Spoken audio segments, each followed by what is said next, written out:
What's up, YouTube? Spikevegeta here for our next episode, I believe episode 5 of the Speedrun Watchback series, where I get to take speedruns that I recently got personal bests in and break them down for you guys and give some commentary about the ins and outs of the speedrun and why we do certain things. With that, we're here for overall episode 2 of the Final Fantasy IX PC Watchback series. I recently got a new personal best of 7 hours, 37 minutes, and 49 seconds. You can watch the entire run of that here on my channel. But I'm here to take disc by disc in each of these episodes, break it down, give scores out of 5 to each of the 10 chapters below, give myself a total score out of 50, and just see how the run went, and give you guys a little bit of a breakdown of why we do what we do. So with that, let's go ahead and hop in 3, 2, 1, go. Again, another thing I'm also doing throughout this will be trying to skip over cutscenes and whatnot. Just skip forward a little bit in them. Also, just while that's going, let me just make sure. I think that volume's fine. Watch it back later. I'll be like, oh no, that was way too loud. I think it'll be fine. But yeah, first off, stopping here at the... this isn't the South Gate. I forget what it's called, but either way, yeah, we're going to be making a couple of purchases here coming up in just a little bit with Dagger, where she's going to buy 2 mithril gloves, a iron helm, and a bar boot. The bar boot right now is just going to serve to give Steiner a little bit of a magical defense increase, particularly for fights like Black Waltz 3-2 coming up here in a second.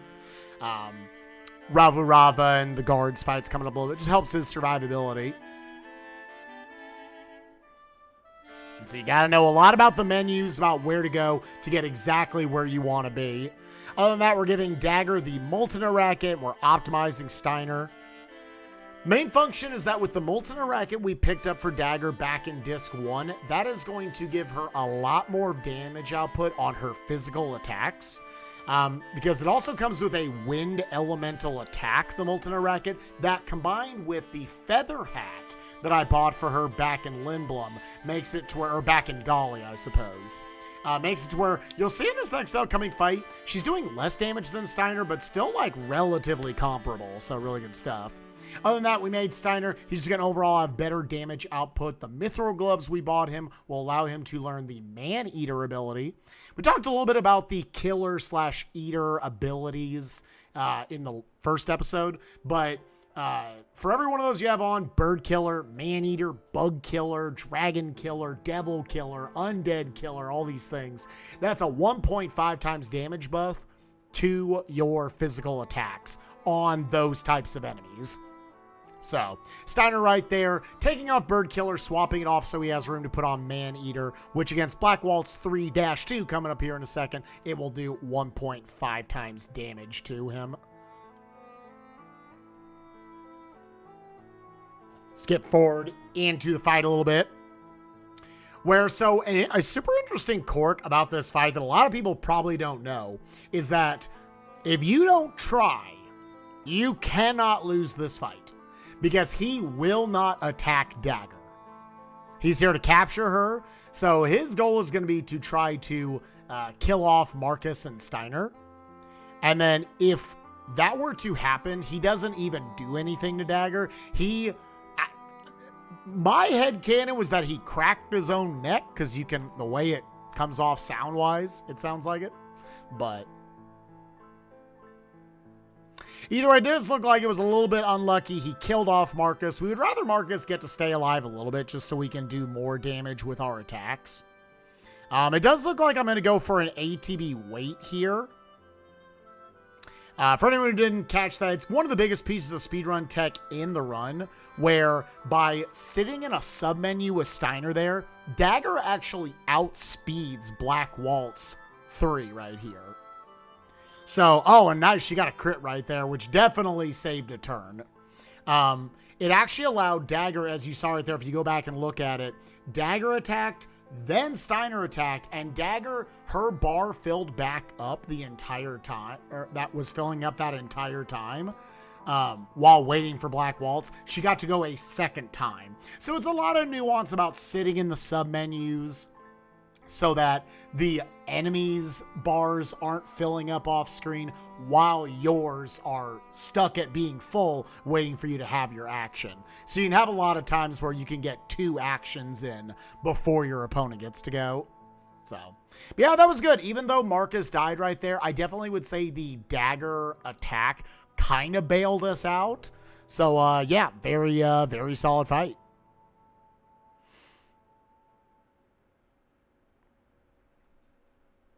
Running forward here, I know we stop at this chest coming up, pick up an additional 1,600 gil. This is probably, out of any of the gil piles in the run, if I were to go back to the run, I'd probably skip this.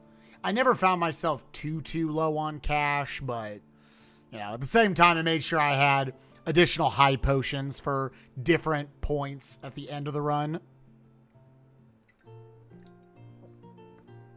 Had to get me an additional 8 high potions. And then also showing off this right here, kind of the second big speedrun tech of the run. Talked about it last time, but stutter stepping on the world map. Every time on the overworld map that you take a full step, your rate of potentially getting an encounter goes up. So by only tapping forward, by going in half steps, you can still move across the map pretty fast. Obviously slower than if you were just running, but you never raise that danger rate. And if I were to get one random encounter on the way there, absolutely losing time over just stutter stepping the whole time. So every time we touch the overworld map, you're going to see me doing that. Now we get here to the Dark City Treno. Never call it the Dark City Treno, just call it Treno. They like to play cards here. We'll talk about cards in the next episode where we got to do the card tournament. This is one of only 2 optional ATE active time events that we elect to use in this run, because it actually nets us a power belt. And I screwed up right there. I didn't press X when he came by, so I lost an additional 500 gil. If you press X when he swipes the cash from her, you only lose 500 instead of 1,000. By doing that, I'm effectively turning in 500 or 1,000 gil in this case for the power belt. One of the best accessories in the entire run. It will serve to raise our attack power, as you would imagine, but also let us learn MP attack and counter, which we'll talk about those in a little bit. Gonna come up here, pick up a little more cash with Steiner, an additional, I think, 25 gil. 2,225 gil to be clear.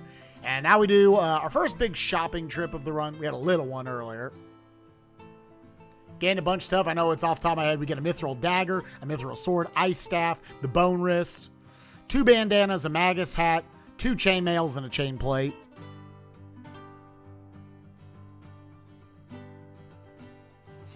So again, with shopping, you always want to understand the nuance of like when you want to go down a page, when just you're going to have the least amount of inputs possible in order to get stuff done. For there, now we go into a little bit of a cutscene section.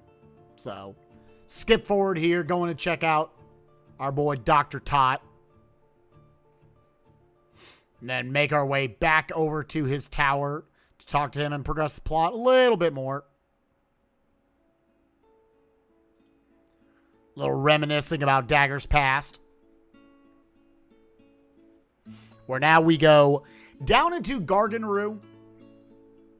First little kind of mini dungeon of Disc 2 right here. Where you can get encounters. Obviously, the screens are pretty short. And again, if you didn't watch episode 1, first of all, you should go watch episode 1. So this whole series makes sense. But encounter rates to note on the PC version of this game, on the HD version, I should say, are much, much lower. So over the course of the run, I expect like 12 encounters instead of averaging like 60. So you did a little menuing there. The biggest thing is I gave the bandana to Marcus, which is going to raise his magical defense stat a little bit, so he can survive potentially some of the Blizzara attacks coming up from the guards and the Ravu Rava boss fight right here. But also giving Steiner an optimize, again, giving him all of his best equipment, including the mithril sword, which we just bought.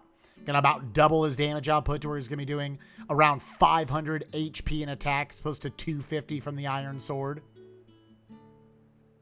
And let me I have it opened up, so I make sure I have my little cheat sheet right here, because there's a lot of things we equip. Also, the chainmail back there, which allowed him to learn HP plus 10%. Steiner is going to be our main damage dealer, obviously, in this party. It's a party, everybody's at level 1 right now. So, yeah, fights that are probably, you forgot about them when you played this game. Ralvu Rava, this big worm we're about to fight. They get a lot scarier when you're stuck at level 1, because bosses don't give you experience in this game. So being able to give himself HP plus 10%, give himself that little more survivability. At 15 extra HP, that makes a difference. And also the power belt we just got, which again, teaches him MP attack. And counter. MP attack being particularly important right now because this is actually the first time we're, I guess, getting exposed to MP attack throughout the run. But MP attack is yet again another 1.5 times damage multiplier to all of your physical attacks in exchange for 1/8 of your max MP. So again, that plus the killer abilities, you know, on enemies and bosses that they're applied to, you could start to multiply your damage very, very quickly. Right there, I tried to play aggressive and have Marcus fit in an attack, a preemptive before the worm. Unfortunately, I got big punished for it. So here, for survivability, I had to take Steiner, who's my main damage dealer, and pick up Dagger. So took a risk right there and got punished for it. Now we're going to have Marcus switch over to revive Dagger. Generally, the idea is that Marcus and Dagger revive each other, and you have Steiner do the damage. So you see right there, Steiner over 500 HP. Steiner usually with 4 attacks plus 1 or 2 from the others will get the job done. Obviously, you would love a round where he doesn't kill someone, so they get to attack, and the person who has to revive them gets to attack. But a lot of times when the whole party's at level 1, this is kind of what the fight turns into. And man, he just hard focused on Dagger the entire time, dude. Poor Dagger. Does she get to stay alive this time? He should be close on damage. Probably he was close enough on damage to where I bet you I go for the kill this round. Yeah. So I have Marcus just join and get the extra 150. So you can see how if you don't give him multiple targets, yeah, that can be pretty punishing. So honestly, the segment was good up until there. We had a good stutter step. I think the menus were good and everything. But yeah, that was an unfortunately unlucky fight, and I got punished for going for the preemptive, so I had to give up Steiner damage for a turn. I don't think that mattered much in the grand scheme of things, but... So yeah, Steiner, Dagger, and Marcus get there, and then they get captured. We jump back to Zidane's party, Zidane, Freya, and Vivi.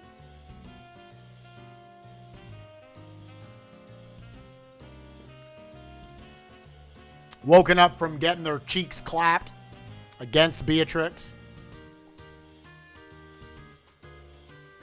As they stutter step their way across and move into Cleyra's trunk.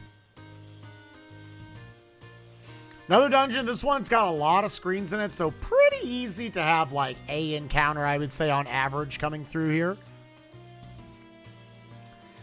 And obviously, you know, random encounters, they are in fact random, but there's a lot of power in just knowing how to move through each screen optimally, which I don't know how to do, but I know enough to give myself better chances of lower encounter rates.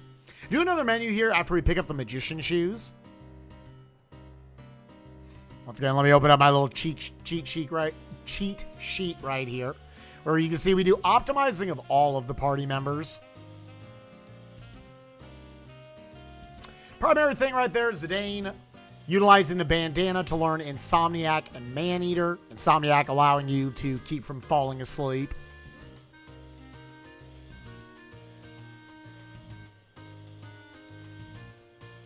Chain plate to raise his strength and his defense. He'll be learning Devil Killer throughout this section, also learning Alert and Flee by having the Germanus boots on him from the Burmecia where we just got it. Freya with the Mithril gloves to learn Maneater. She's got various stuff on to learn Man-Eater and Bird Killer. And the Coral Ring on her will allow her to use the Lancer skill on the next boss fight we got coming up.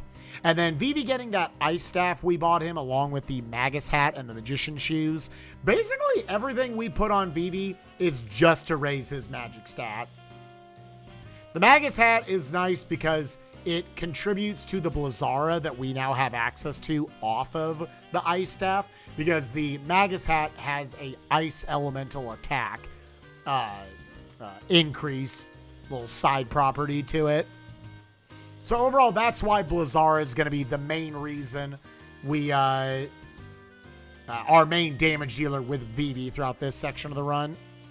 Now, right here, when you get to Cleyra, biggest thing, please God, do not accidentally take this tour. The top option is going to be, do you want to learn all about the Cleyra settlement and where to go and everything? It's meant as a tutorial for the Cleyra defense segment later, but if you click yes, just reset the rundown. That is minutes lost to him telling you about that. So yeah, not recommended. Zidane runs through the town right here. We do a little bit of minor shopping right now. We're going to buy the Partisan, our second weapon overall for Freya, and also buy the Thunder Gloves, which is another arm gear accessory, teaching us Devil Killer and add status later actually for Steiner, which will come into play in this run. Hype. Other than that, Zidane's going to pick up some Gyashi Greens right here. Gyashi Greens utilized to call forth more Chocobo on the overworld, so we can freely run around getting no encounters.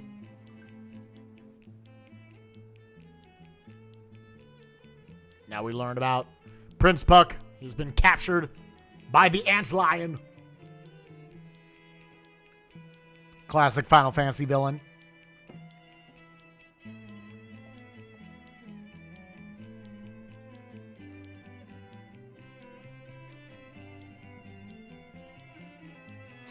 Pick up another Phoenix Pinion right here. Phoenix Pinions are pretty solid to pick up for cash because they sell for 1,000 gil. So nice little pile right there.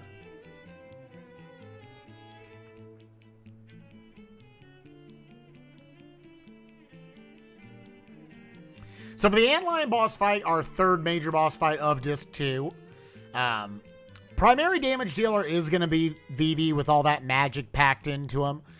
Ideally, the fight can be done in 3 Vivi Blizzaras and 1 Lancer from Freya. If you get low rolls, you're going to have to do 2 Lancers, which is obviously a minor time loss. I'm pretty sure I needed a second one here. Let's see if Vivi can get the preemptive. He was able to. Nice. Whenever I say preemptive, just before the boss or the enemy gets to encounter or gets to do their attack. Now, the biggest thing I want to not see right here is a Fyra on Vivi. Okay, he's trouble mucusing and he's going to Zidane anyways, who can tank the hit. Most of the equipment I was talking about earlier, a lot of it is just sometimes you're prepping for future fights in prior fights like this, where it's not so much about, because Zidane is just a medic in this fight. He's not doing anything else. So it's really just, we utilize these fights as AP machines for all of the abilities that we want to learn for later on. So Zidane, Freya, they're learning Bird Killer, Man-Eater, Devil Killer for future fights. So yeah, if things have been optimal, I could have killed him with 3 on that Blizzara right there, but instead we got to do the last Lancer. So a little bit of a minor time loss. Other than that, the split was pretty good. No encounters or anything in Cleyra's trunk. Definitely a little improvable, but I would say overall, I'd still give that a 5. Certainly not a super noteworthy time loss. Yeah, nothing you can do about it, just all damage rolls. With that, we get a nice little dump of plot. This is the famous dancing sequence. And now we jump forward to the Cleyra defense segment. Get control of just solo Freya right here. Only time in the run we get that. Where we're going to do a little menuing with her. Putting on the Partisan, which we just got for her. we just bought in the Cleyra settlement. Again, once again, about doubling or even tripling her damage output, the way it works for this section. And also giving her the yellow scarf. Yellow scarves are good because they teach you bird killer. And we talked about it in the first episode for this series. Anything that floats in the air, that's a bird. Almost anything that floats in the air in this video game is considered a bird. And therefore you would do 1.5 times damage. So bird killer, an amazing ability. So she's learning that now with Yellow Scarf. And the Yellow Scarf is also just kind of a poor man's power belt. It raises your strength as well. So Freya's going to be pretty good at dishing out some damage right here. Picking up one more set of Gyashi greens right there. Now that'll be enough to get us through our last couple of overworld sections in the run before we gain our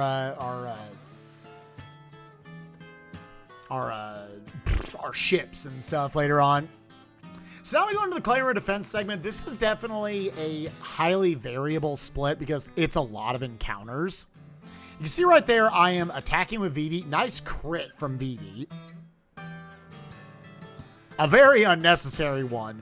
The reason why we do that is because we're trying to kind of butter them up so that Zidane and Freya, even if they get low rolls on their attacks, which Freya got the minimum roll right there, then the soldiers are defeated, and we still get the experience and, more importantly, the AP from them. So one soldier got away. As we level up, the odds go up and up that we're going to one-shot them because our damage rolls will just naturally be a little higher. But if Vivi hits them first, that sets it to where Zidane or Freya guaranteed would one-shot them from there. Which I guess at that point, that's not really a one-shot, but you know. Ooh, Vivi taking the death right there, so he's going to miss out on a little bit of experience. It's going to funnel more to Zidane and Freya. I'm going to have to slow down this segment a little bit so that I can just revive Vivi and heal everyone to full. After a number of those levels, you obviously now you have a lot more HP to work with. So your survivability should just naturally be a little better. It's also worth noting that starting at this point in the run, all the way up until the card tournament in Treno in Disc 3, so the next episode we'll do of this, I am trying to pay attention to what my card drops look like and whether or not I can utilize them for the card tournament. I actually don't remember off the top of my head. I feel like I didn't get enough card drops to where I felt like utilizing my drops as opposed to just talking to Dr. Todd about them. But we'll see. You'll notice on each screen afterwards, like right there, under that potion screen, there's a little blank bar there where that could have a card in it. A little bit of a cutscene right here. We'll go ahead and jump forward.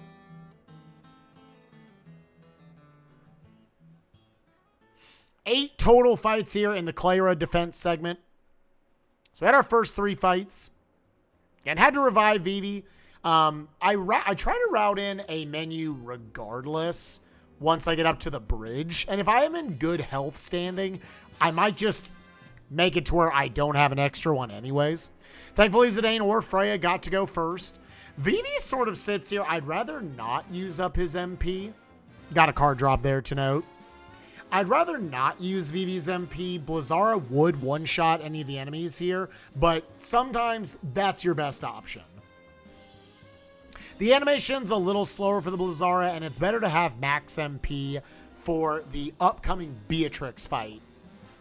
And if I use one Blizzara, then all of a sudden he's not going to have enough to get through that fight optimally. Yeah. Since Vivi started with a really high ATB, I elected to just take it. Having Blizzara try to get rid of one of the soldiers who had not attacked yet, and then have Zidane and Freya clean up on the other 2.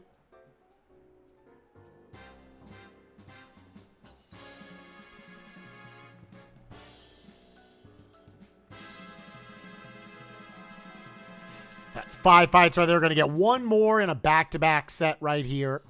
And then after this, we're going to do a little bit of a menu. Basically just making it to where I'm going to be learning different abilities with Zidane and Freya, so that those abilities are also getting AP. See what kind of ATBs we got right here? Yep, once again, The mages will always do longer animations, so you're definitely saving time just having Vivi do it as opposed to waiting out for like Zidane or Freya to attack. And nice, got the double preemptive right there. Neither of them got to go. So overall, this has not been a bad Cleyra defense segment so far. Another crucial spot where you do not want to mess this up. I want to advance this text box with the square button.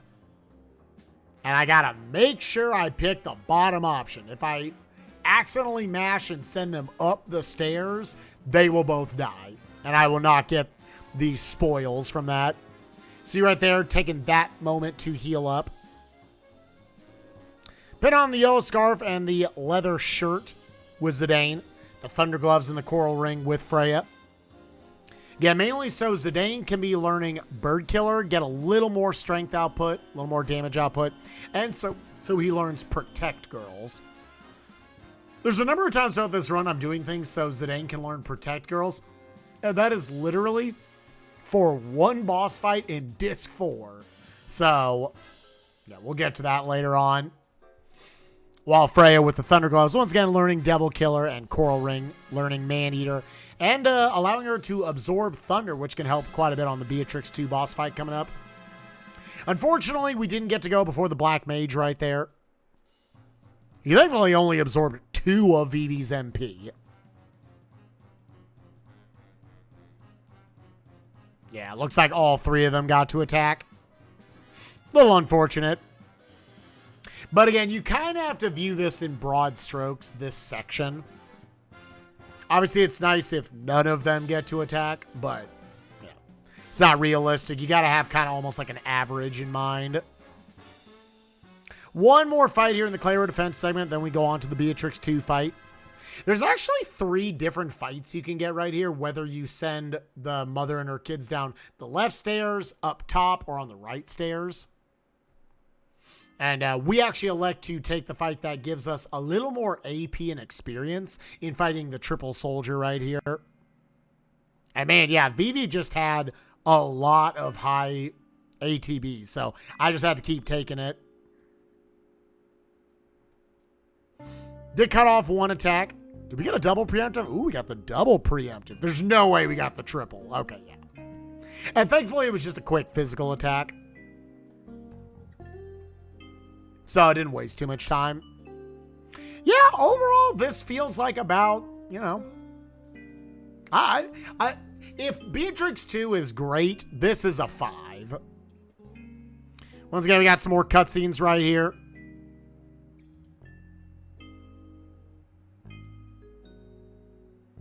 Beatrix shows up. Takes their ruby. I forget what the plot of that ruby was. I don't remember. I think it has an idol on it, maybe? I don't know. No, I forget.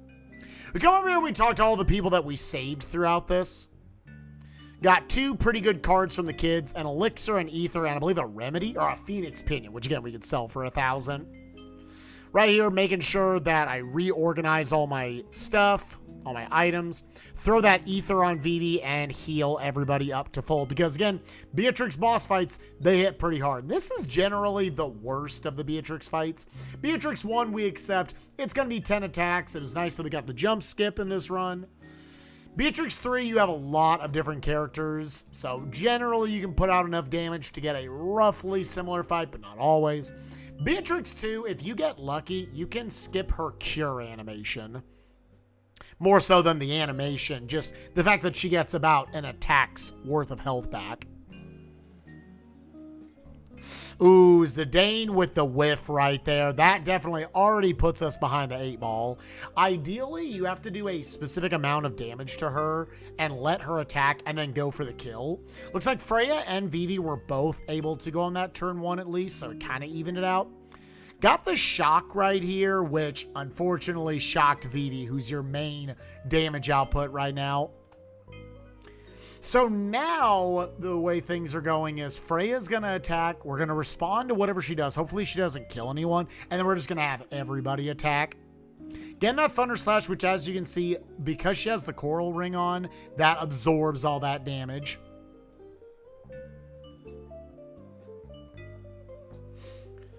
Probably the attacks were not close enough together, so she's going to get a cure right here. Oh, maybe not. Oh, dang. She did not cure. Okay, that was pretty lucky. Yeah, I elected to play it a little safe right there, and I had all of them attack. I probably could have not had Freya attack. Looking at it, I maybe could have had Freya and Zidane not attack. So overall, that Beatrix 2 fight was fine. It wasn't great. I've got, like, you can take her out in, like, 3 turns. That was more like a 4 turn or so. With the Cleyra defense segment overall, I would say that's a 4 out of 5. It's very easy to lose, like, a minute plus in that segment. Which, again, the theme of this run, in a lot of instances, a lot of things that you can't control. Once again, skip some plot right here. Go up, watch everybody in Cleyra get murdered. It's great. Good kids game. Now we start swinging around. There's definitely a faster cycle that I could go for here by trying to be a little more aggressive with my left and rights. Problem is, on the HD version, the game likes to eat your inputs a lot, so it's a little bit risky to go for that.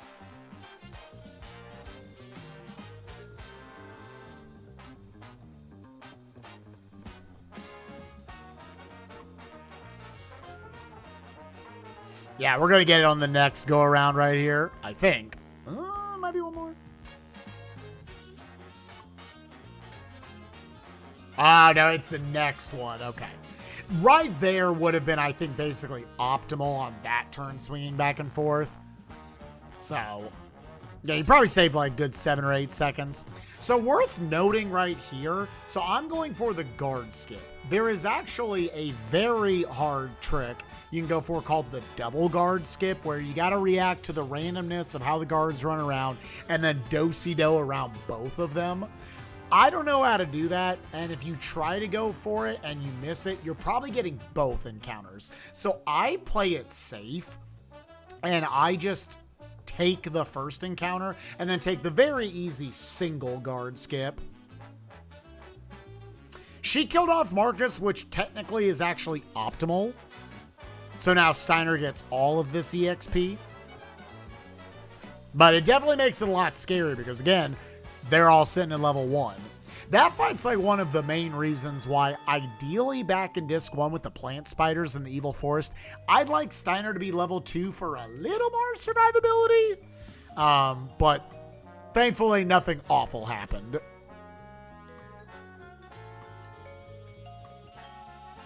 Steiner joins up with the party right here with Zidane and the crew.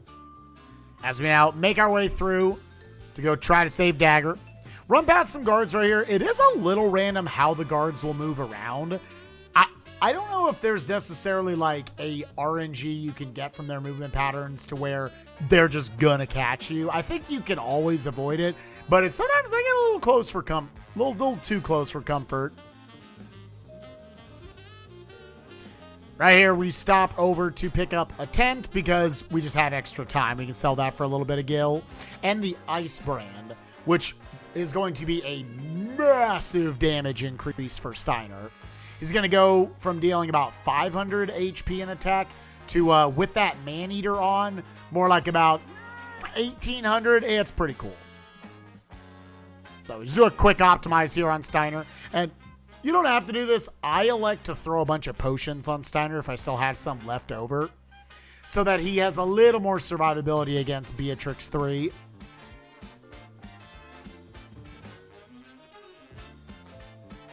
Make our way down to the Zorn and Thorn fight. So optimally what can happen here is Freya, Zidane, and Steiner can attack Zorn. That will deplete his health to 0 and it will end the fight instantly. However, I got some lower damage rolls, so I wasn't able to do it. So I needed Vivi to stun Thorn so that he doesn't use the meteorite attack against me.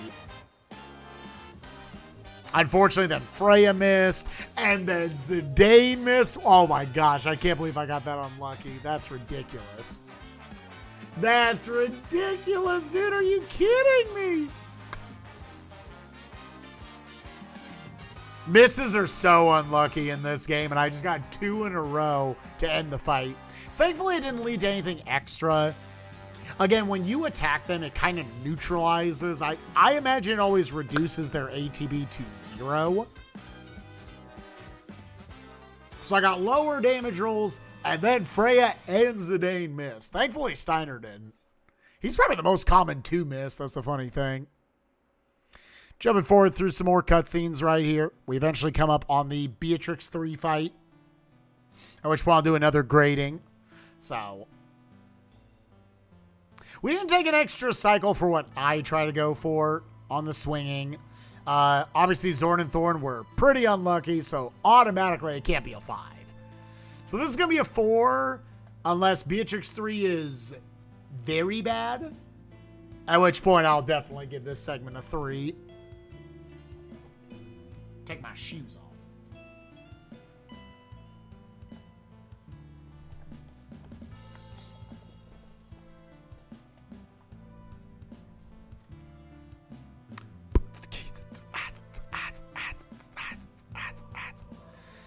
So again, with that Man-Eater ability on for Freya, Zidane, and Steiner, they're all going to be putting out 1.5 times damage on Beatrix. Vivi is kind of meant to be your medic in this fight.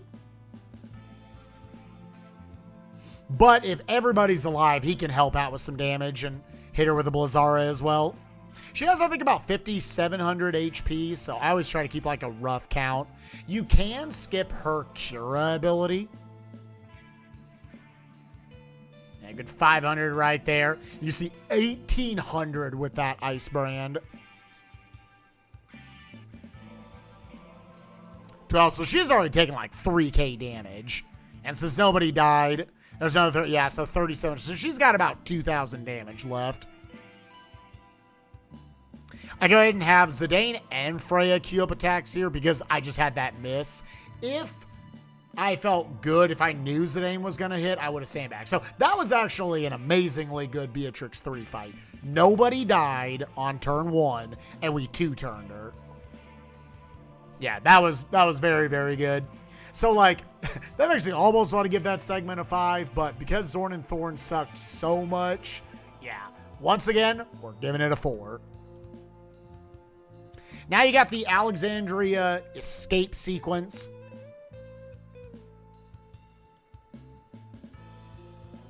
Where now the party's going to start getting split up.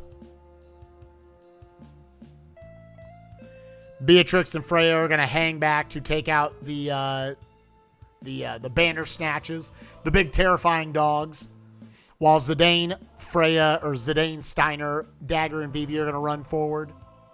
For all 3 of these fights coming up that involve Beatrix, the strategy is pretty simple. You want her bar to fill up and then use Clim Hazard, which will AoE one-shot all of the dogs. Freya's damage really isn't going to help out much here. There is potentially an ATB situation where if Freya's like full, you should attack with her, and then Beatrix can attack and they can duo take out the banner snatch. But Beatrix had a great ATB, so just Clim Hazard, get out of the fight. Steiner primarily getting the yellow scarf, which frees up the power belt to then go on to Zidane. And we also give so Steiner still gets the damage increase from the yellow scarf, while Zidane gets the damage increase and gets to start learning MP attack and counter himself with power belt. And also getting the leather wrist, because this is the only point in the run where we're going to be using the Beast Killer ability. Again, 1.5 times damage to all beast-based enemies, which the banner snatches are. Get the triple black mage fight right here. All of them, I forgot, maybe they're, actually, yeah, I think they do have physical attacks. They mainly will lean on using longer animation magic attacks, so preemptives here with Zidane, Steiner, or Vivi would be very helpful. Unfortunately, all of them started with bad ATB. Have Zidane and Steiner focus the 2 on the left that had not attacked yet. Yeah, they had at least got a quick physical right there. And Zidane attacked the only one who had not attacked, so. Dagger died right there, which is not optimal. I am going to have to revive her because for the upcoming Lani boss fight, it actually does help for Dagger to have a little more HP so that she can tank a attack. So, not a great first fight. Leads to a slower menu afterwards.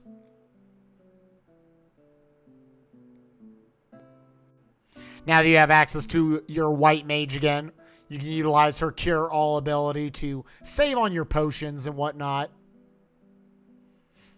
Main points where we buy potions and high potions in this run are just when we know we're going into a stretch where we don't have a white mage.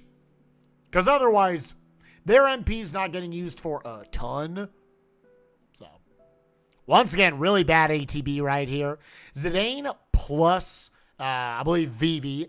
You want to focus on one of them because Zidane with that Beast Killer ability will be having the best damage output, while Steiner's going to have, will be ideally paired with Dagger. Unfortunately, once again, they focus their attack on Dagger.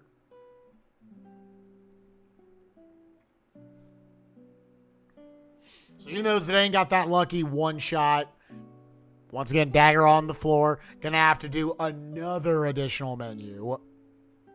Normally, I would do a menu about here anyway, so it's not really an additional menu.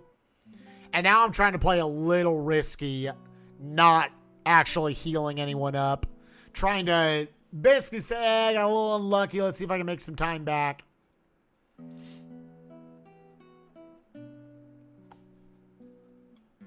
Because we got one more fight here with Zidane's crew. It's one single Bandersnatch, so ideally, Zidane has good damage rolls and he can one-shot it. Otherwise, Dagger and Vivi can back him up. Try to take out the last little bit of HP. Dagger, ideally, is better at putting out the damage output.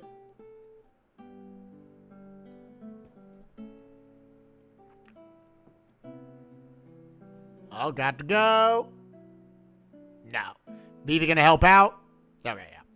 I'll say, it's usually, Zidane's got a pretty decent range to one-shot it. Probably 50-50, so usually even Vivi can back it up. So Dagger finally got a few levels. She's probably like level 5 or 6 now. Went from 1 to 5 or 6 in one fight. Got 2 more fights here before we go on to the boss fight. Beatrix and Freya taking on 2 more Bandersnatches, where this is, I think, actually one of the scariest fights in all of Disc 2, and it's been awful lately for me. So often, they can just lick one of you and put you to sleep, which if they do that to Beatrix, big time loss, and potentially a wipe. Thankfully, that didn't happen. She got a not great ATB. But apparently neither of them did either, so she still got to go first. Wait for Steiner to show up. This fight's a little less dangerous, even though it's still 2 more Bandersnatches, just because Steiner plus Freya can knock out each of them. So there are backups in mind if Beatrix gets put to sleep and you can't wake her up.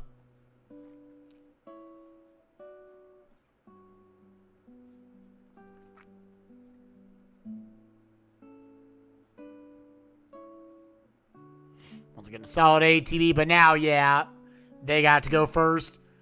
The game was like, you cheated. Why didn't one of us get to go last time? And you can see you have just enough MP with Beatrix at this point to be able to do 2 claim hazards. Perfectly routed right there. If our levels were slightly lower, because her level is actually based on Freya's level. Gonna do 1 additional menu right here just to have Dagger cure up the party. So that Ravu Rava's hits deal a little less damage. Jumping forward to our next boss fight, we got Ralvu Mago. Last before we get out of here. Go to Plot City 2. This big worm, most every time, will die to 2 VV Blizzards, which again, we want to see that preemptive. Oh, not able to go first. Ultra Sound Wave, which I'm terrified about. Thankfully, it hit Dagger. That causing mini to one of your party members, they do way less damage. So if he had done that to Vivi, that would have hurt a ton. If he did it to Zidane, Dagger could have thrown a remedy at him. Could have done it to Vivi as well, but Vivi would have lost out on a lot of damage. And now just attacking Dagger, which is fine. Don't need to bother reviving her. She doesn't need to survive the fight. She's not learning anything throughout this run. And now, ideally, 2 Vivi Blizzaras plus a Zidane attack. Hey, very nice. So, not a bad fight there. Again, nothing awful happened by any means. That plus the fights we had, I would say, once again, I'm just going to give that Alexandria a 4 out of 5. It's really nothing like super detrimental to the run. Probably somewhat improvable, but not a big deal. That puts us halfway through the chapters. Got a big old plot dump right here. They hire Lani and Amaranth to go out and capture Dagger, take her Eidolons from her. Right here, this is always weird here at whatever this little mini dungeon is called. Like something Falls. I forgot what it's called. I'm so sorry. I'm not a real Final Fantasy fan. I'm sorry. A lot of people didn't know this. You can just tell Ramu, I'm not feeling it. I don't want to recruit you. So you just leave the place. Atomos messes up Alexandria, Lindblum right here. As we go into Plot City 2, there's a little like super minor skip I'll point out we do right here before we go into the next chunk of dialogue. Right here, there are some NPCs on the right side that will stop you and be like, oh my gosh, I hate these black mages. Let's kill them, yada yada. If you hug the left wall, you don't get stopped by that cutscene. Save a little bit of time.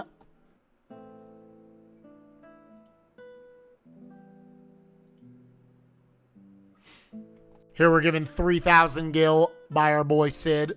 And we come over to make just one synthesis purchase, getting the Exploda for Zidane. For Zidane.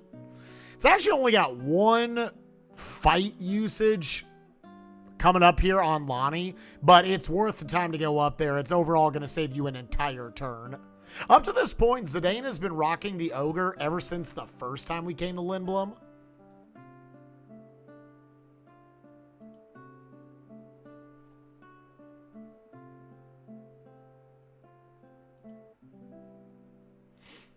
So this will be the first time in like, what, almost 2 hours of gameplay that we're going to be switching to a different weapon. And again, it's another thing, just going to be a damage output. That's it. Nothing else special to it. I guess Explodas also have a little bit of usage, a little bit of utility that Amaranth can throw them later for pretty good damage. Which is definitely an underrated, probably an underused feature that a lot of people don't use casually. They're like, I don't want to throw my weapons. I want to hoard them. And that's fine. I'm not judging. We actually buy a couple of pieces of equipment here. The Mithril Helm, the Adamant Vest, and a handful of softs. Softs will have some fight utility potentially later on. And one of the softs is going to be utilized for some synthesis. Adamant Vest, also an alternative to teaching Bird Killer. Gives you some fire reduction on the piece of equipment. And the Mithril Helm will be one of the best pieces of armor in the game, as it turns out, because it raises your holy elemental attack, which we'll primarily see in Disc 4 at the very end of the run. Come over to Q's March, because this is where we have to pick up Quina. Quina doesn't get a lot of usage throughout the course of at least this route. There were other routes where Quina gets utilized for her Night ability that puts a lot of bosses to sleep. Segmented routes actually like to pick up Quina in Disc 1 so they can use her Limit Glove ability. But for us, she ain't gonna do much. She's gonna be in the party for about 3 total fights throughout the run. Now we gotta pick her up so we can actually progress the plot.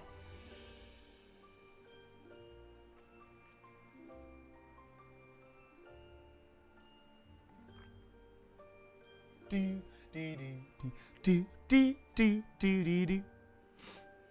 Another little minor menu right here. Biggest thing is Zidane is just equipping the Exploda, the Bone Wrist, which raises your strength a little bit, and the Adamant Vest for that fire reduction, because Lani can use Fire Up, and allow him to alternatively keep learning Bird Killer. And have Quina put on the headgear right there, just so she actually has 50% water damage reduction. So if she gets hit by water from Lani, her survivability is up. And that's the only piece of equipment we're going to throw on Quina for like an entire disc. Coming down here, making our way into I said Gargan Roo. Isn't this Fossil Roo? I think this is Fossil Roo. You know what? On the chapters on screen, it's Gargan Roo. It's actually Fossil Roo. I'm sorry. So Lonnie's AI, she wants to kill Dagger. That's why she's here. So that's why it was important for us to have Dagger gain a couple levels back in the Alexandria segment so she can tank a hit. Otherwise, she would die instantly and Lani would be like, well, okay, I got to start killing other people. This fight, 90+% of the time should end to 3 Zidane attacks with the Exploda and 2 VV Blizzaras. So the main thing I want to see is just Zidane gets to go pretty early here. 100% guaranteed, Lani will get to go first. You can't outspeed her. Unfortunately, it looks like Dagger's HP was still too low, only surviving one of those fights. So, didn't bother reviving her, just going to try to tank 2 attacks. Zang getting hit with the Blizzara. Playing it a little risky, potentially.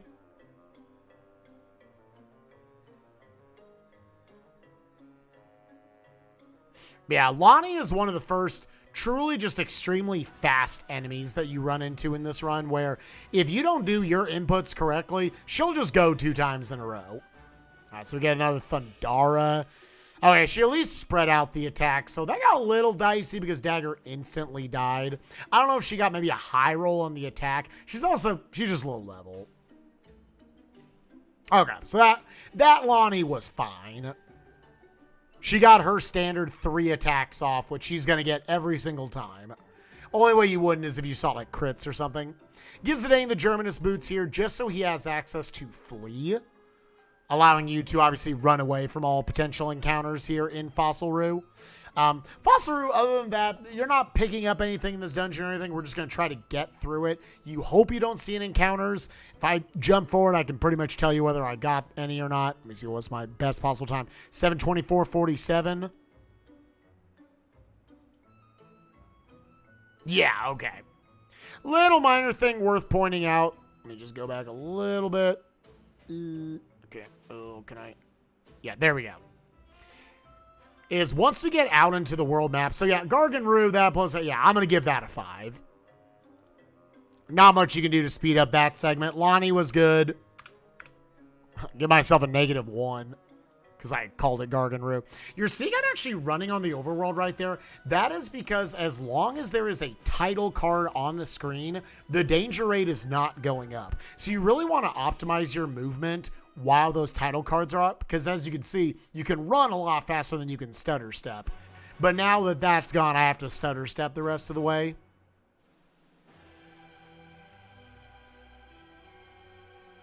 Trying to get those far off Chocobo tracks over there.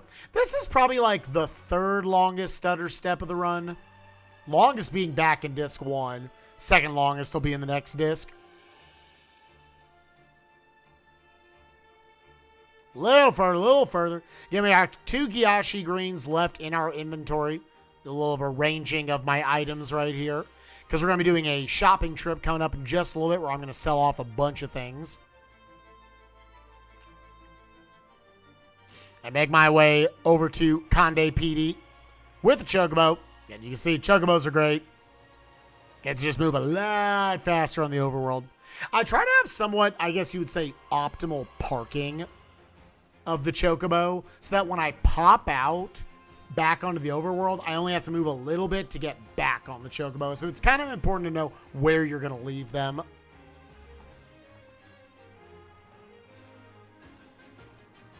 Yo, this remix is sick, by the way. I just put in FF9 lo-fi. It was good. Here in Conde PD, you're picking up a few things. Picking up 2,700 gil that is behind this little starting position. And you can go up to kind of the altar here in the next screen to pick up the diamond, which is another one of the better accessories you'll pick up in the entire run. Teaching you the distract ability. Which some people, you talk to some runners, they'll tell you distract might be the best ability in this game. It makes it to where most enemies' physical attacks will just miss you.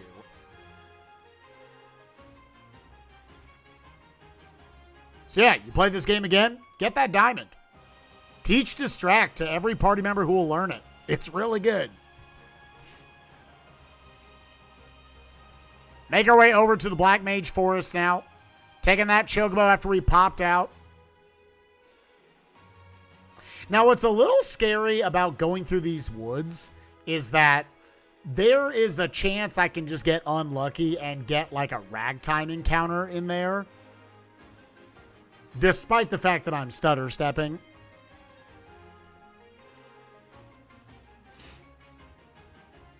Here we're going through the Black Mage Village, where this screen is probably the single most common screen in the entire game that you're going to get an encounter on.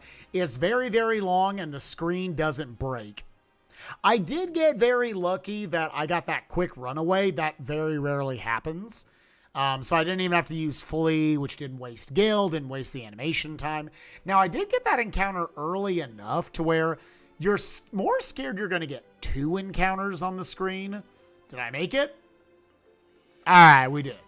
Some of this I'm genuinely like, I don't know. Like, it's now been 2 weeks since I got this run.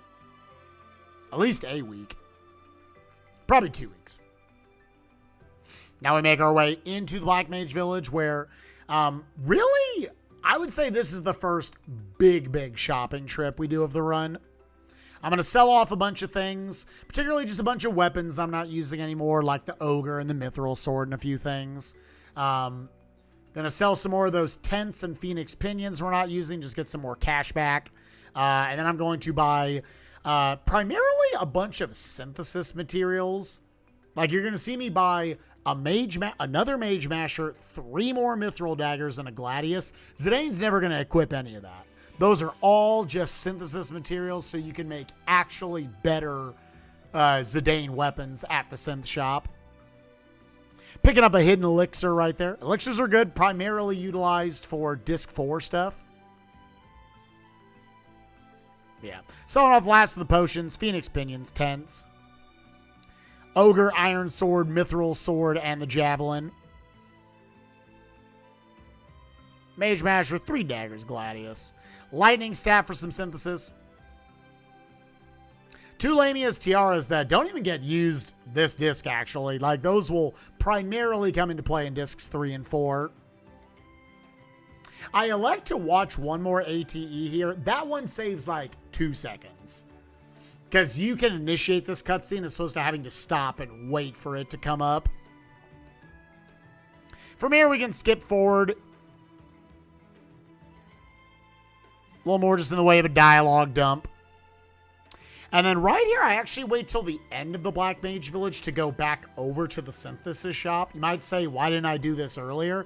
Because if you go in there when you're on this screen, this is the one we just skipped the ATE on, Dagger will be there and you have to go through an extra cutscene. So it's actually worth the time to wait till you're almost done, then come back here and not have the cutscene. Making a Butterfly Sword, a Rune Tooth, the Desert Boots, Gold Choker, and the Coral Ring. Another Coral Ring.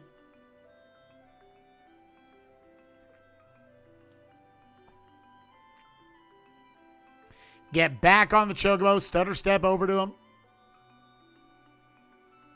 Make my way back over to Conde PD. And I think this is one of the coolest little routing aspects of this run, actually. So, Chocobos, until I call another one, the game will remember where they are. So I'm actually going to leave that Chocobo there, and I will re-pick him up in Disc 3. So in the next episode, I will get that Chocobo, and it will save me time overall over having to find another Gyashi green, having to stutter step over to a different spot. It's a pretty cool little time save, pretty cool routing. Other than that, more plot here in Kande PD. Zidane and Dagger had to get married. As now we go to pick up Eiko. And then Quina just runs off. That is it for Quina in Disc 2. So total fights in the run that Quina has been there for Lani. Where so far I didn't have Quina revive Dagger or anything. I was like, screw it. I shouldn't have done that. That was probably overly risky to note. Quina will be back for the Arc fight. Yeah. That's the next time you're going to see her. The Ogre fight's probably building up to that. Got a little bit of a bigger menu right here. Primary stuff is that we're going to be giving Zidane the Rune Tooth, the Ritual Hat, and the Power Belt. So his damage output overall is going to be better from all that. The Ritual Hat also will be teaching him Undead Killer, which will be good for the Mistodon fights coming up. While Vivi gets a bunch of stuff, the Mage's Hat, the Magic Armlet, the Magician's Cloak, all of those just raise his magic stat. Like I said, if we're touching Vivi's equipment, it's just to raise that magic stat. That's it. And Eiko getting the Desert Boots for the Earth Reduction damage so that she can potentially survive the Earthquake ability coming up from Hilgegar's. Now, Hilgegar's, he sucks. For whatever reason, this boss has trolled me a bunch lately, where ideally what happens is Zidane and Vivi 3-round him. 3 Vivi Blizzaras plus 3 Zidane attacks should get the job done. You'll see I do the attacks in a specific order, where I have Vivi go and then Zidane. This is because I am trying to also skip Hilgegar's Curaga, which obviously restores a ton of HP. It's a guh. This was like almost an ATB where I could have tried to go for the double preemptive. If you can't get Vivi and Zidane to both go, then it's not worth it. Thankfully, Vivi was able to tank the big butt stomp of Doom. I think I might have been a little slow there with Eiko's Cure. I kind of fumbled in the menus a little bit. No, she still got to go. That's good. Want to make sure you keep Zidane, Vivi, and Eiko all topped off. Here comes the Earthquake. Dagger's definitely going to die, and everybody else survived. That was close. Saw Vivi got into crit health.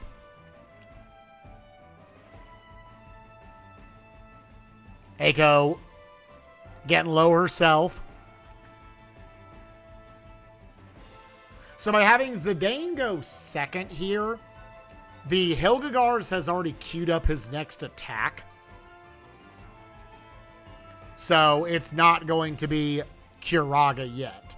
But if he gets to survive another round, he will Curaga. I apologize, I bit my tongue. And now you have it switched to Zidane goes, then Vivi goes. Unfortunately, he got to survive again. I've had so often recently just getting low damage rolls on Hilgegar's. So now he's going to get to Curaga because his HP is very low. I'll have Zidane and Vivi queue up another round of attacks. Yeah, 2100 HP. Completely canceling out a full Zidane attack, plus about half of a Vivi attack. So, thankfully our damage was high enough to where I 4-rounded at least. But, yeah. Hilgegar's big trolling, big wasting a turn. I'm trying to think other than that, like we only got one encounter in Black Mage Village. My menus were pretty solid in this stretch. But an entire extra turn does waste a good amount of time. I'm going to give the Hilgegar split a 3.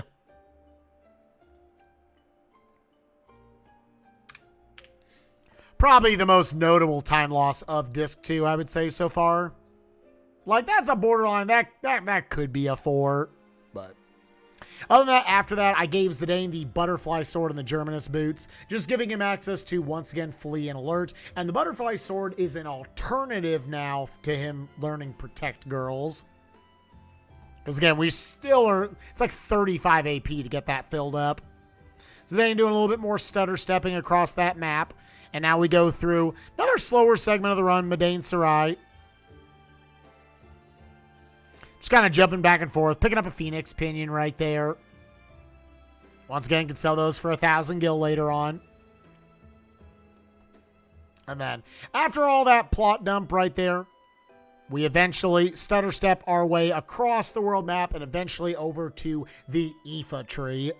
Kind of the last major dungeon of Disc 2, which we'll be going to 2 times. And this always is a spot where you're a little worried about your random encounters. Even on the HD version, the encounter rate's still high enough to where you potentially could get 2, 3, 4, 5 encounters and waste a ton of time. And all you can really do about it is try to have as optimal movement as possible.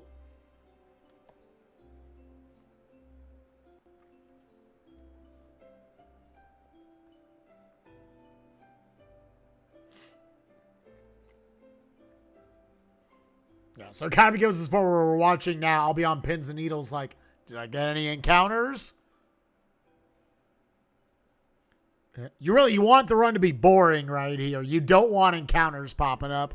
Because almost always, we actually got really lucky on that encounter we got in the Black Mage. Man, that makes me almost want to give the Hilgegar split a 4. Just because that was a quick runaway on the one encounter in the Black Mage Forest split.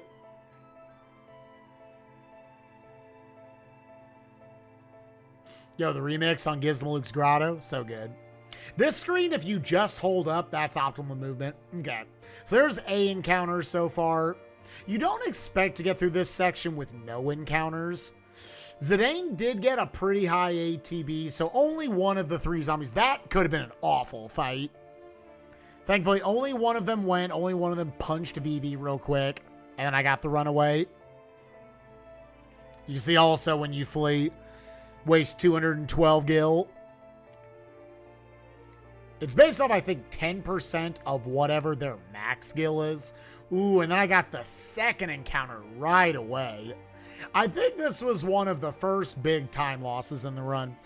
One thing that's cool to show off right here is that because we have those 2 additional softs, I have one I can throw right here. Any stone-based enemy, which those things, they don't really look at, but they're stone. You throw a soft at them, they become too soft to live. And man, I think we can all relate to that.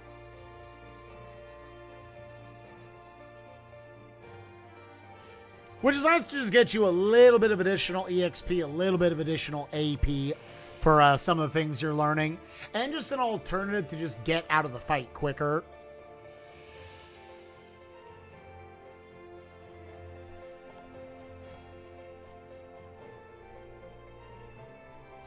So 2 encounters, I want to say I did not get an additional one here in the lower section of Iifa Tree.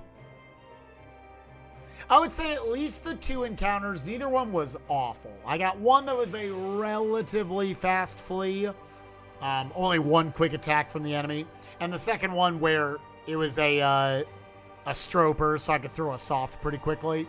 I do want to save my final soft for potentially getting stoned in Oilvert in Disc 3. A little bit of bad movement there, but we didn't get punished for it.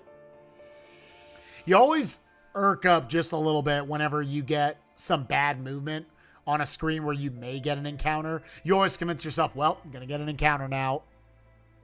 And again, some of these screens, it's really hard to know how to take the least amount of steps. So, okay, only got 2 encounters. Like, 2 is certainly not good. That's definitely a time loss. You probably, on average, will get more like, probably averages like 1.5 encounters. So 2 is unlucky, but not super unlucky. And now you get 2 forced encounters here. It's actually random whether you get 2 or 3 zombies here.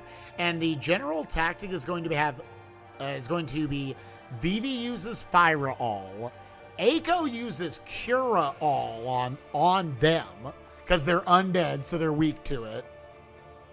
And then have Dagger Cure All. I played it a little safe. I kind of punked out a little bit right there. I had Dagger Cure All the party because I had taken some damage up to this point. And I was a little worried.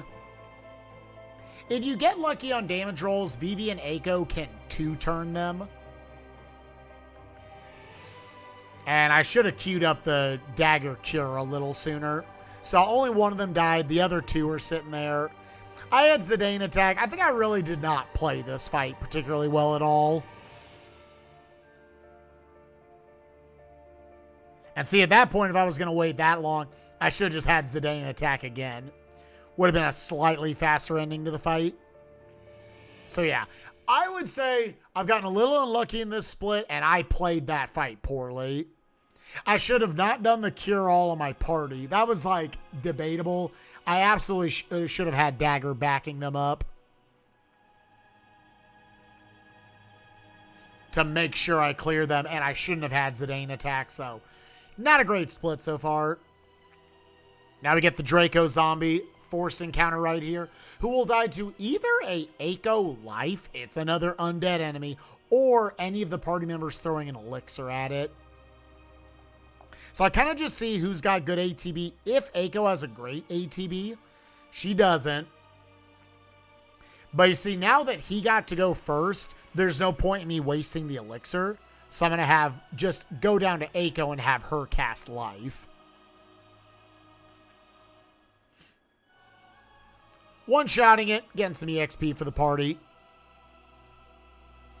Then making our way downtown.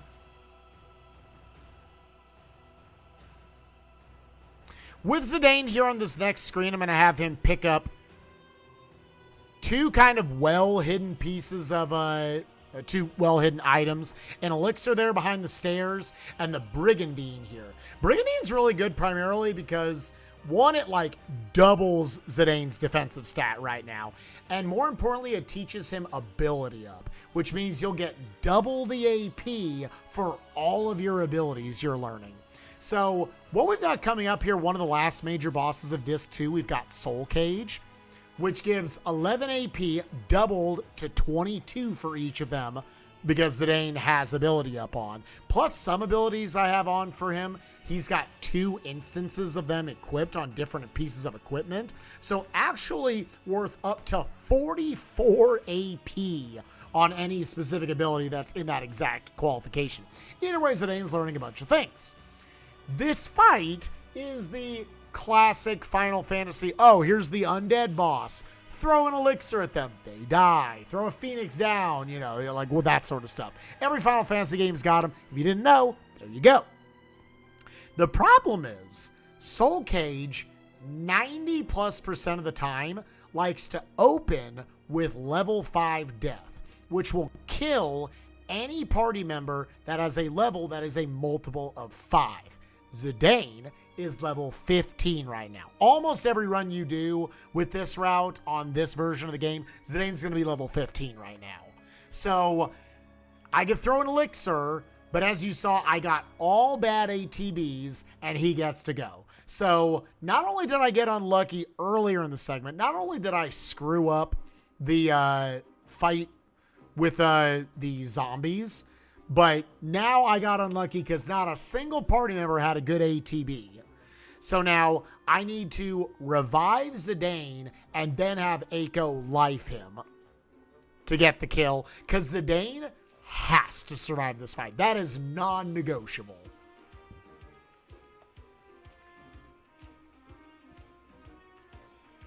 So level 5 death, killed him off, super slowed down the fight. Yeah, I would say that is maybe the first segment in the entire run. I would give it a 2. 2 encounters. I played the zombies poorly, and I got pretty unlucky that not a single character had a good enough ATB to be able to outpace Soul Cage's attack. Because again, an elixir does it. Any of the party members can use an elixir. Just one had to go. So, unfortunate time loss there. Doing our last real menuing here of Disc 2, Zidane is going to go from learning a bunch of abilities, which was his last build here for the Soul Cage fight and everything, to just maximize that damage output because he's got Amaranth in particular coming up. Give him the Rune Tooth, give him the Bone Wrist, give him the Power Belt, get that strength stat nice and high, and you'll be giving Aiko her only equipment change of the entire, or for the rest of the run, I should say. You gave her the Desert Boots earlier. Giving her the bandana so she learns Insomniac, the Adamant Vest for the fire reduction on the Mistodons coming up, and the Ruby so she can learn Carbuncle, which is the only summon we'll be utilizing throughout the run. Now we're going to stutter step our way all the way back to Madain Zerai, where eventually Amaranth's going to show up, save Aiko from Lani, and then Amaranth's going to be like, honorable fight, let's do it. 1v1 me, Zidane. You know you won't. And then Zidane does. We take the offer.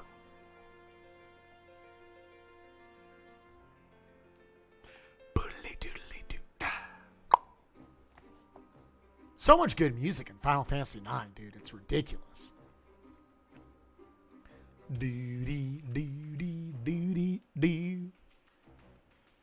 All right, so the scary thing about Zidane versus Amaranth is, once again, you're playing this game casually. Zidane's going to be level like 25 or 30 plus at this point. He's got plenty of HP. We do not have that much HP. He's level 15. So having Zidane first attack, 5 Zidane attacks with this setup should get the kill. I could play it safe right here. Do I throw a high potion? I do, yeah. I play it a little safe so that I have full HP for when he comes back.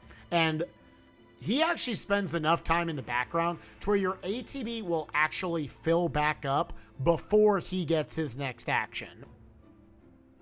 You can hit him when he's in the background, but you'll more often than not miss.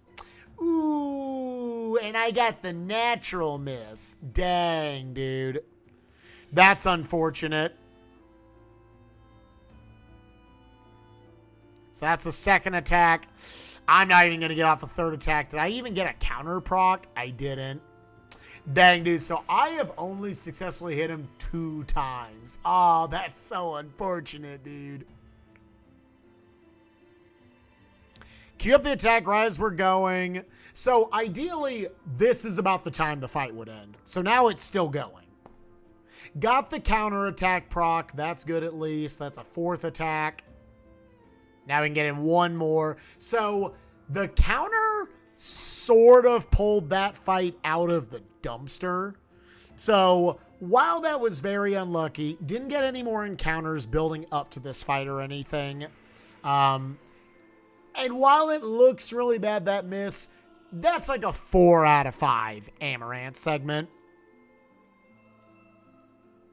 Going into our 10th and final chapter of the day, we got Iifa Tree 2 coming up. But yeah, missing happens. Counters, I don't know the exact calculation, but it's based roughly on whatever your level is, plus your spirit stat. Spirit stat's always kind of a weird one that kind of determines, will you crit? Will you counter? How much your trance gauge fills up? All that sort of stuff. So, yeah. The fact that I got a counter proc right there, pretty good. I kind of expect that 1 out of every 5 times I get attacked, I'll get a counter proc. So, that was about normal RNG in that regard. Skip over the rest of Madain Zerai, where eventually we wake up in the morning and we add Amaranth to the party, replacing Dagger with him. Amaranth's not going to be doing a ton in the party for this next segment. Mainly just kind of being there, learning a little bit of Bird Killer, a little bit of Man Eater. Forget if he's learning Devil Killer as well. And eventually getting back to the Iifa Tree, where we got to go through 5 more screens right here. See if we get any more random encounters. I don't think I get any more here on the second trip.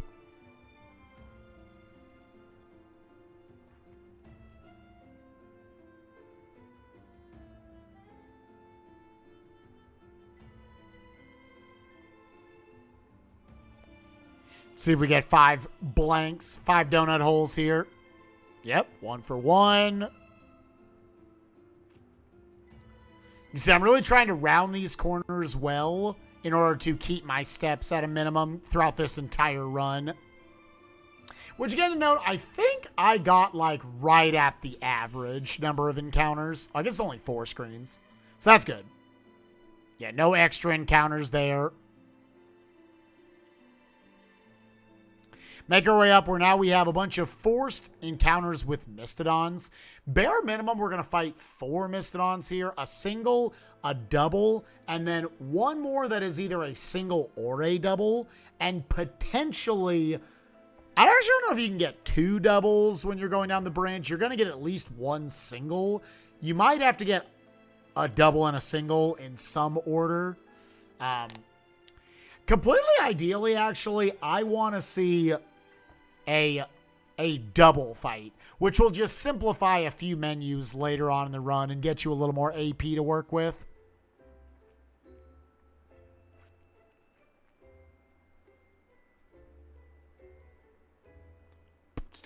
Yeah, this is the end of Disc 2, so we're just about done with the episode for the day. Again, trying to keep these at an hour and a half would be like longer end for any of these episodes. Except we're covering a lot of ground in an hour, 20 minutes going through almost 2.5 hours of footage. I can only skip over so much dialogue. But yeah, your main way of dealing with the Mastodons, again, Zidane has Undead Killer on right here, so he will be doing 1.5 times damage to all of them. And because they're undead, since they're zombies technically, life one-shots them. Phoenix Downs can also send them to critical health, setting them somewhere randomly between 0 and I think 10 HP. If they go to 0, obviously it just instantly kills them. But if they land in any of the other HP ranges, then Vivi, Amaranth, anybody else can just attack and finish the fight. Ideally, Zidane with that Undead Killer on, he'll just one-shot them straight up.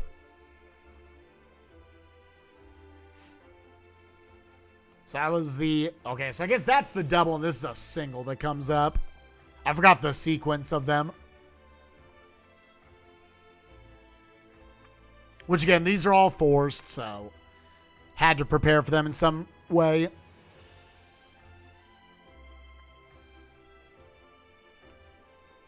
Little remix on You Are Not Alone.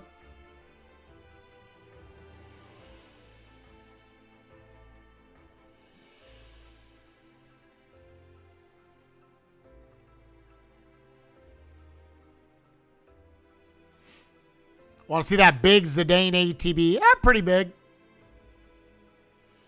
I screwed up my inputs there. I had Amaranth go first. I was trying to real quick swap to him. The nice thing is that if Zidane had attacked for that damage roll at 1472, the Mastodon has 1473 HP.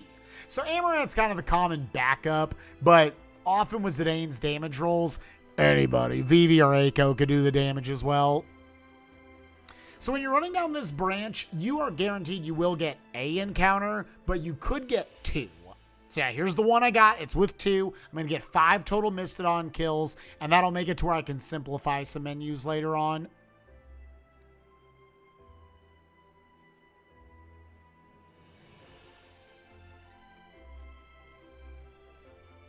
Got 1 attack from them. I think I lifed the one that didn't attack. So got rid of him and Zidane attack. Very nice. So yeah, overall pretty solid segment. I would say that was a 5 out of 5. Any time loss I had was pretty minimal there. Again, you can't expect perfect RNG for me to give these 5s. From here, it's just, do I get down the branch? Really, I should have scored it after I got down the branch, but I was like, I think I didn't get the extra encounter. Very nice. And then for all intents and purposes, that's the end of Disc 2. We end off on the death of Queen Braun. Spoilers, I'm sorry. Skipping some FMVs. Honoring her life. And next thing you know, we're into Disc 3. which is the longest segment of the run. There's a lot of plot in it, so we'll be able to skip around a bunch in the next episode. But yeah, there you go. Let's do a quick count up. Again, I kind of, you know what? Helgagars. Like, that was dumb that I had the low rolls. I got to Kiraga. It was only one extra turn. The rest of the segment was really good. The Iifa Tree 1 definitely was a 2. That segment sucked. Definitely the worst segment of the run so far. But overall, pretty solid disc 2. Only missing 1, 2, 3, 4, 5, 6, 7, 8, 9. So yeah, 41 out of 50. Pretty solid segment, I would say, overall. And we will see y'all for the next episode of Speedrun Watchback. We'll be covering all of Disc 3, which is a monster, here in my Final Fantasy IX PB. If you want to watch the whole run, check it out on YouTube. Thanks, everybody, for watching, and we're probably in the month of April at this point. Make sure to come by the Twitch channel where I am doing my Dashing Through Time event, going through all the different games I have learned how to speedrun over the years in chronological order, starting off with some Super Mario World and stuff on day 1, all the way up to Super Mario Odyssey on the 30th of April. Everyone have a good night, and I will see you all later. Make sure you hit that subscribe button. Bye-bye.